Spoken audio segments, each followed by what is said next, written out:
is 3 o'clock on a Monday and a new year. This is Queen City News Plus Live, coming to you live from the Blue Room on this January 5th. 2026. Kind of hard to believe.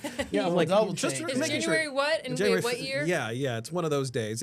I'm Derek Dellinger alongside anchor Morgan Francis, meteorologist Brandon Lawson, producer, director Austin McCollum, and we also have a bit of a full house today with a new employee, Matt Stell, who you may be hearing from in the next couple of days and weeks or so here on Queen City News. It's his first day today, and we're kind of subjecting him to a lot, basically.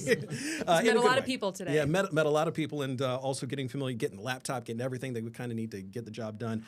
But again, hopefully hear more from him in the next couple of days and weeks. We do have a lot of stuff to get to, and it has been a very busy past couple of weeks since we last came to you. And a lot of it, especially over the past couple of days, has had to do with Venezuela. Yeah, I mean, this has been huge news, right? The U.S. Had a strike on Venezuela and captured Nicolas Maduro and his wife. Both of them pleaded not guilty to federal drug trafficking charges today in a New York courtroom. Made their first appearance on the narco-terrorism charges that the Trump administration basically used to justify capturing him. He says that this isn't an arrest, that he's been kidnapped. Yes, and they've been using some of this to kind of also justify some of the strikes they've had over the past several weeks on the boats, in that part of the world. Maduro declared himself innocent, said he is still president of Venezuela in a court this morning. There's been a mix of reactions to this. Even Democrats and Republicans on both sides, they're basically saying at this point, like some of them are, hey, yes, we're glad that Maduro is out of power. We're glad that this happened. But there's also the other side on this, too. You have Russia and China basically saying that this was an illegal action by the United States. You have also others basically saying, OK, this happened in Venezuela. Now what for that country? Well, and some Democrats have even gone as far as to say that this is an impeachable offense. Yes. Nicolas Maduro himself in court said that he and his wife were kidnapped on January 3rd, also using the word abducted, potentially foreshadowing the legal battle ahead for on the prosecution side of this. Trump had said over the weekend that the U.S. was going to basically govern Venezuela. They're walking those comments back today, saying that the U.S. would not govern Venezuela day to day, other than enforcing existing oil quarantine on the country. The Trump administration has alleged that the country was using oil to fund drug trafficking and other crimes that were being committed. Yeah, and the other side of this is basically saying that the drugs themselves were actually more coming from Mexico and China than they were actually Venezuela. And then there's also this argument, too, that a lot of this is about essentially the oil reserves that are in Venezuela, of which they have a lot of, and of which essentially they're basically saying this comes down to money and oil. Though there are some that are basically saying, hey, this needed to happen because Maduro had kind of kept himself in power for so long in that country that it made it kind of an untenable situation for many there to really survive. A lot of Venezuelans are celebrating after his arrest, so we'll see what happens with his court proceedings and how all of that plays out. Meanwhile, back here locally, Sycamore Brewing's South End Tap Room has officially closed. The current owner, Sarah Taylor, has said that this is going to be a temporary closure. This all, of course, comes to light after her husband, Justin Brigham, was accused of child sex crimes, saying that he broke into a Stanley home and raped a 13-year-old. Their officers allegedly found him naked in his car. She has now taken over the business, but they have closed today to allow for processing, healing, and to reimagine the space. Yes, that's the direct quote from Sycamore Brewing, at least on this. We should mention that that Sarah Taylor has said that Justin Brigham has been removed specifically from any involvement in Sycamore whatsoever. He's still in jail, by the way, at least on these charges. And we should also mention, they're still married, but the question right now is for how long, because Taylor says that she has filed for divorce from her husband. That was part of this overall statement that they made in regards to the decision to close, which happened. The decision to close actually happened just a few days ago. But the fact of the matter is that it's closed as of today. The tap room is, at least. But we should also mention Sycamore has been dealing with some significant fallout, not only with the tap room, but also since these charges came to light, a bunch of retailers have stopped and were even pulled Sycamore from the shelves. And then there's been this distributors too. It's been a messy situation. And Taylor has said herself that she's expressed sympathy for the girl's family a number of times, saying, quote, that she cannot begin to imagine the depth of their pain. So, the future of Sycamore Brewing, I think, is in in question. She says that they do have plans to reopen, but again, there's no timetable for that. It's just kind of like a wait and see. Yeah, there's a hope for sometime this year, but it's just a matter of when, at least at this point. Other story making headlines today, Minnesota Governor Tim Walz, he is basically saying today that he is dropping his re-election bid for a third term as Minnesota's governor. A lot of this has to do with this fraud investigation that's kind of been going on and that's been trumpeted by the Trump administration.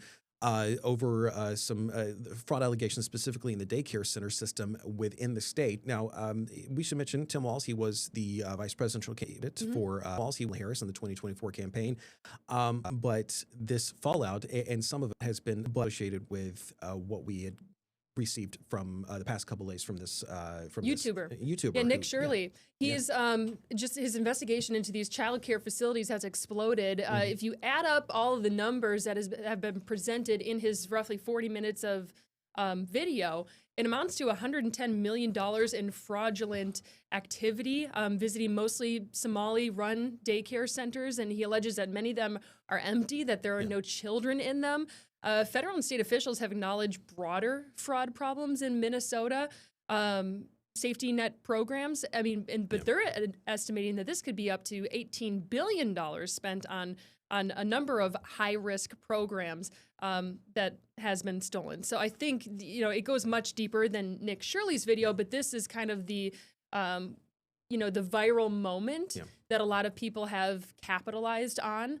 And there's a lot of pressure on Governor Walz, and he said that it just has made it impossible for him to serve full-time as governor and run for re-election. Yeah, and we should mention, too, that there's a couple of other aspects to this as well, because state officials had basically said that the daycare centers, specifically that were highlighted by Nick Shirley in that video, they are, at least according to the state, they are running properly, at least at this point. They may have been closed at least at some point, or may not have been up to code when that video was made. But the state's basically saying, hey, everything's fine now, A. But also, B, there's an argument being made here that Shirley's investigation isn't necessarily unique, because other media organizations, other TV stations, for instance, and their investigative units up in Minnesota have been covering this for years now about some of the issues that were showing up. It just kind of came to a head with this video. It's a viral moment, for sure, and it's caught a lot of people's attention. Yeah, and before we go, though, since he has dropped out, there are a couple other people that are kind of... Klobuchar is her name. Yeah, and we should mention the Republicans. This is probably giving some steam to the Republican campaigns, because the biggest one of note is MyPillow founder Mike Lindell. He is running for the Republican seat to be Republican governor of Minnesota. There are a bunch of other politicos in Minnesota whose name you likely do not know, who have also been going for the GOP ticket as well in Minnesota. Sticking with politics, out of Ohio, so a man has been arrested after taking a hammer to Vice President J.D. Vance's home. He and his family were not there at the time. They were previously, but they just returned to Washington after the weekend. But not a lot is said about how this guy gained access to the property. It got so Secret close, Service was there, and heard something and went and found that he was trying to get into the home. Yeah. But in terms of how he was able to get that close, still hasn't really been mentioned. The guy's name is William DeFore. He's 26, from Kentucky. And he faces charges of vandalism, criminal trespassing, criminal damaging, and obstruction of official business. They're all misdemeanors, by the way. So he's not necessarily facing any felony charges. What gets me is the fact that he was not there. Like the family was not there, which makes me think that there was probably less security that was there specifically at that location. A, but also B, there's the fact too is like, okay, a Secret Service vehicle was also damaged in this. when he was on his way in, correct? Yeah. And in addition to that, hammer through the window. Okay.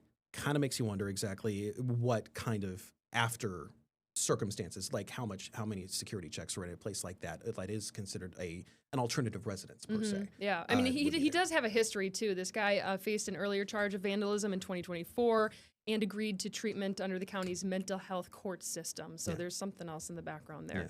Yes. We have one really happy meteorologist here. Yeah, we have a bunch of happy people in this newsroom right now. So I'm not going to lie. It's like Brandon in particular. Brandon has been going on all season long about the Panthers. This is it. Very optimistic, by the way. We have one of the flags you can take one of the flags. Now, hold on. Free. Look at this. Here He we brought one go. of these in.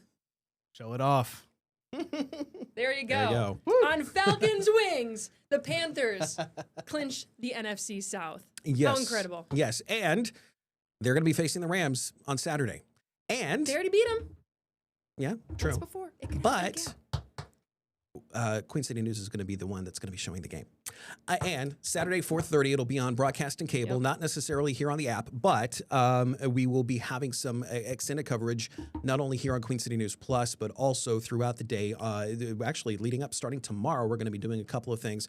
But especially on Friday, there's going to be some extended special coverage. But on Saturday as well, we'll have some extended special coverage here on Queen City And News we're covering Plus. it today on the news, of course. The Yes. the economic impact of having a game like this, a wild card game in the city of Charlotte. Yes. That's a huge boost to area businesses.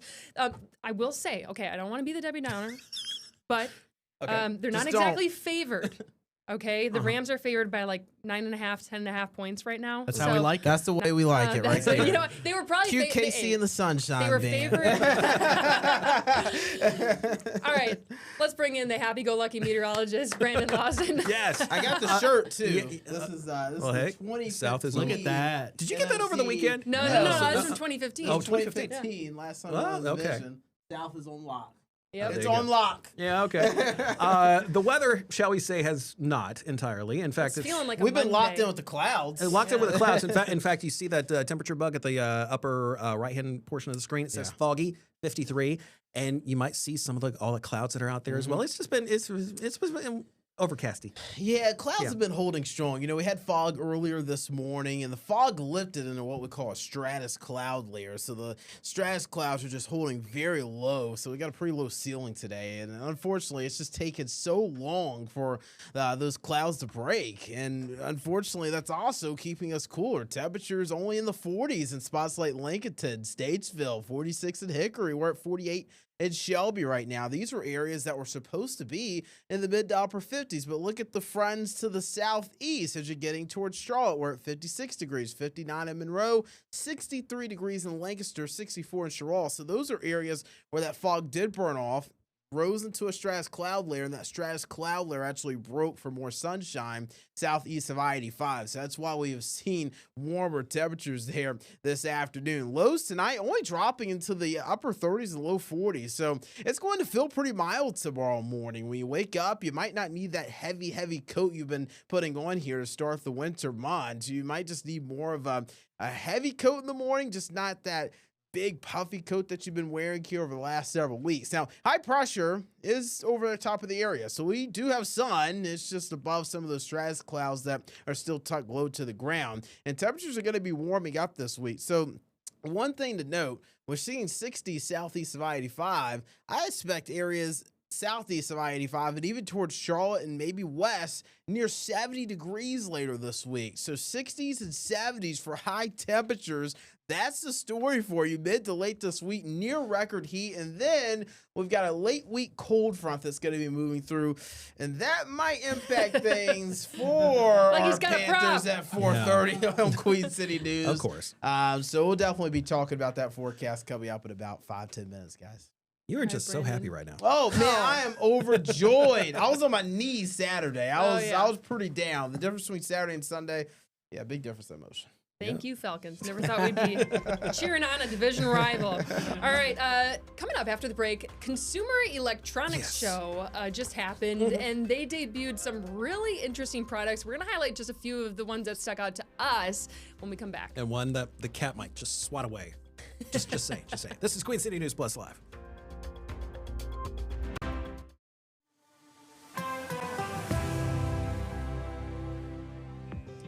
Welcome back to Queen City News Plus Live. It is Monday, January 5th, 2026. Make sure to write that on all your paperwork and not habitually go back to 2025 as I usually do. Old habits are hard to break, though. Yeah. I'm Morgan Francis, joined by Derek Dellinger. Derek, some interesting news out of France. 10 people have been found guilty of cyberbullying, but it's who it involves that makes this story really interesting. Yeah, well, my thing about it is though it's less on who is involved, but the fact is that there's an American civil suit that's revolving around this same issue. Oh, a big name.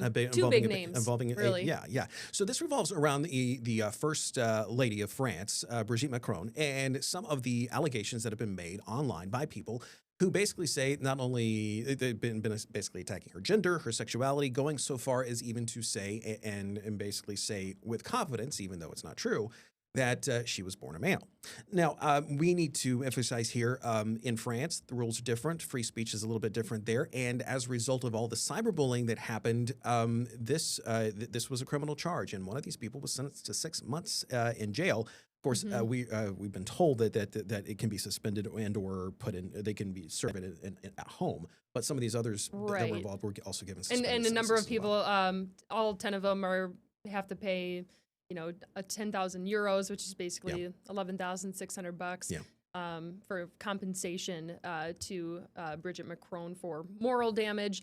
All of the core allegation happened in 2021 when two women published this video online making these false allegations that she was basically, that she was her brother, that she didn't have a brother.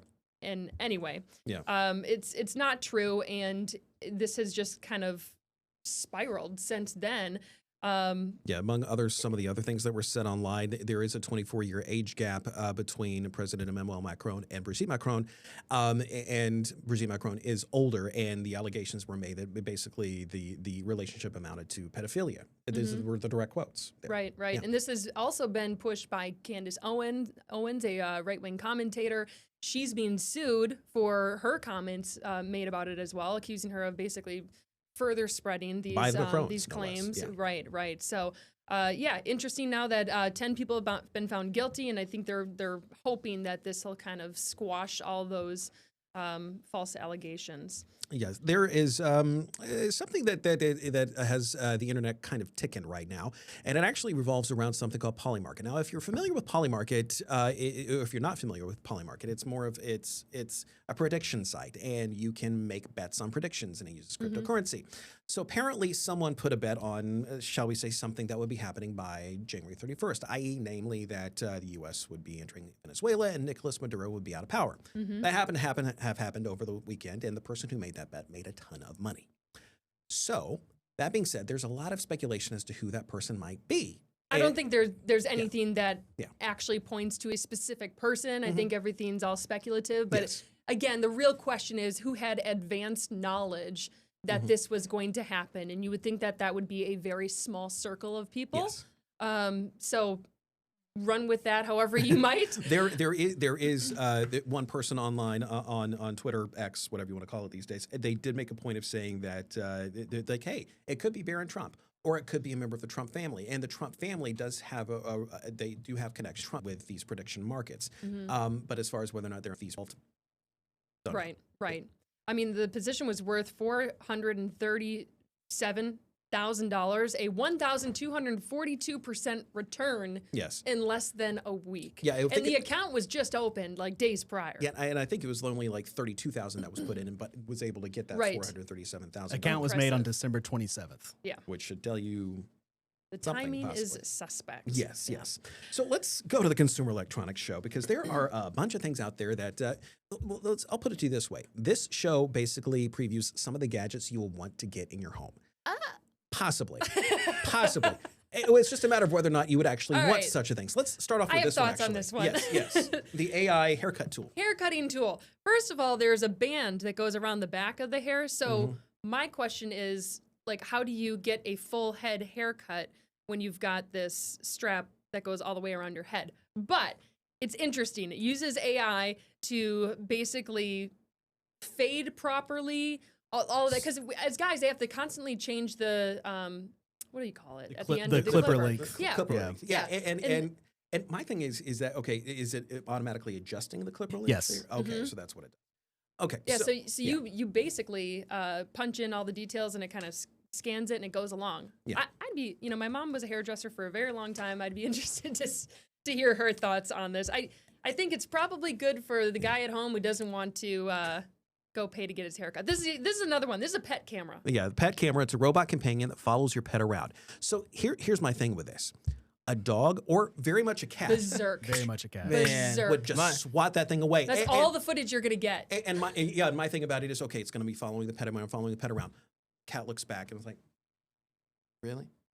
and then it would be you know that's going to happen. I mean, I feel like we've learned enough from the Roomba that Got a that point. we would know how this would land with pets. But you know, maybe they've done. It's small enough to fit in your hand, so it's not like Yeah. a huge thing. My dog would But- not handle But this that well. just makes the swatting that much more the swatting away from either the dog Yeah. or the cat. That just more if it's that And, size. and the goal it's of going to be swatted away. the goal of the creator here, they said, like, we love to see pet cameras, watch your pets at home, but wouldn't you like to follow them around and see what they do? It'll play with them too. You Yeah. don't even need the human.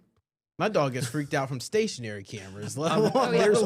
There's also these art TVs. So This is Amazon. The Samsung has a frame TV Right. that they've had out for a couple of years now. This one is an Amazon Art TV. There's also an LG Gallery TV that's also becoming out. It's going to be coming out. That was also introduced at the electronics show. So Mm-hmm. a bunch of these TVs that kind of substitute for art that will have art whenever they're off. You know what's It's actually really kinda cool. interesting is there's this really cool connection on the back of every TV that you can plug a USB into it and you can put your own pictures up on it and you don't have to buy this TV But for the $900. But the frame, it's kind of Make it one of make it those look like yourself. artwork. Yeah, All right. true. Just, There's few thoughts also there. a digital wall calendar, which I also liked, a trifold Galaxy tablet or phone, and a home robot does some of your chores for you. They previewed that home robot that does the chores. It will load the washer very slowly. Oh, it takes a while. It takes a while, so it's not really Okay. fully All there. right. Just Well, I as you mean, get. I always forget the clothes in the in the washing machine. Have to redo it anyways. So Yeah, well, there you go. probably still faster than me. Yeah. Well, the banner says it all. Foggy start to the Yes. week. Yeah, that's just the way it is. It feels like a Monday here. You know, our coffee machine was broken. Now it's back up and running. I went to get a sub. There are Yeah, a lot while- of while- frustrated employees. Yeah, in while this building this while morning. Brandon was doing his weather just a few minutes ago, she tried the coffee. I She don't- did not there's- like it. I think there's something Something's still still wrong not with right the with it. machine. Yeah, it's a Monday, Brandon. I'm not a big coffee drinker. I don't honestly. I don't drink coffee at all. Hot But chocolate man props myself. to you. there were a lot of people in the newsroom, and I saw what it does to some of y'all. Kind of the, Without it, holiday so- hangover. Yeah. Yeah. But yeah, we got a warm pattern, guys. I've got the meteorological winter graphic pulled up here because we've got our average high temperature for January is low 50s, our average low is 30s. We're going to be about 20 degrees above both of those numbers as we go through the course of this week. We could be talking more like April type temperatures as we get into later this week. So temperatures by Wednesday, we could be talking about low 70s for high temperatures. I've got 60s tomorrow. We're going to scrap today. I know we got the clouds kind of holding tough. Some areas are in the 40s, some areas are in the 50s, just depending on where those clouds are clearing. Tuesday, 60s. And then how about 70s as we get into Wednesday, Thursday, and Friday? Everybody's kind of fanning themselves off in think here it's with the because I had paper. the- Yeah. I think it's because I had the coffee. I'm getting toasty. Do you want my over here. do you want warm in here. It do is you want warm my in here. Panthers flag? No, no, we're good. Sorry. Okay, carry on with the weather. Yeah. Sorry. Anyway, 71 degrees on Wednesday, 69 on Thursday, and how about 71 on Friday? So again, we're feeling like April. What does that look like when it comes down to record highs? So we'll be near record warmth as we get into Wednesday, Thursday, and Friday. I'm thinking the closest we get to records will likely be on Friday, 71 degrees for your forecast. The record high is 72, so could be talking about tying a record then, or maybe breaking that record. Now, when you're looking at warm and dry conditions, especially during this time of year, it does not help our soil at all. We're already dealing with moderately dry conditions, level 2 out of 5 drought for much of the Queen City News viewing area. And unfortunately, these hot and dry conditions aren't really necessarily going to help with that. I'm thinking maybe Friday, of this week and into Saturday, that's when we're going to get a cold front. That's when it's going to move in. Now, Saturday isn't your ordinary Saturday. We've got obviously a big playoff game now at Bank of America Stadium Saturday afternoon, and that 60% chance of rain might scare you a little bit. I don't want it to. I'm thinking as of right now, the way models have been trending, the rain is going to be earlier in the day on Saturday versus later in the day. This is a look at Futurecast. This shows the front and the showers moving in Friday night. You've got showers through early Saturday. And then Saturday afternoon, yes, there are still showers around, but they're more hit or miss. Now, this forecast could change. This front could speed up, get out of here quicker, clear us out for the game, or it could slow down and lead to more of a messier game with rain, showers, and maybe windy conditions as well. This is a forecast we're obviously going to be keeping a close eye on as we go through this week. 60s down to about 50 as we get through the game on Saturday as of right now with scattered showers. I do think it will be a bit breezy out there, though. As we mentioned at the top here, we've got a lot of clouds holding tough, and those clouds are starting to break. A little bit of sun for some of the area, but you can see where the sun is versus where it's not just by looking at temperatures. 45 in Lincoln, 46 in Hickory, 56 in Boone. I mean, that's a warm pattern up there in the mountains. We're at 63 in Lancaster. Today's highs are really going to be around those 50s. High pressure's in control. That's going to be keeping us dry here as we go through much of this week, and then as we get into Friday and Saturday, that's when things change, bringing those shower chances likely late Friday into Saturday. Hopefully we can get them out of here for the Panthers game on Saturday afternoon, but I still think it could be a windy game. Last time we did play the Rams, it was wet, it was rainy, and it kind of worked out for the Panthers. So But afterwards, it looks like it's going to get cold. Yeah. After that front, back in the 50s, Derek. Good observation. Okay, we'll be back right after this. This is Queen City News Plus Live. That's going to do it for us for today. Hope you had a very good holiday. How was your holiday, by the way? Pretty good. Kid was sick for a little bit, but I think most parents, that's how holidays and trips go. Yeah, first time up to New York City for me ever. And yeah, it looks like you had a blast. it had a blast, but my gosh, trying to get up there and getting back was tough. Busy. Just going to say, because of all the stuff that's happening. Well, hopefully everyone out there is feeling refreshed. Thanks so much for watching. See you later.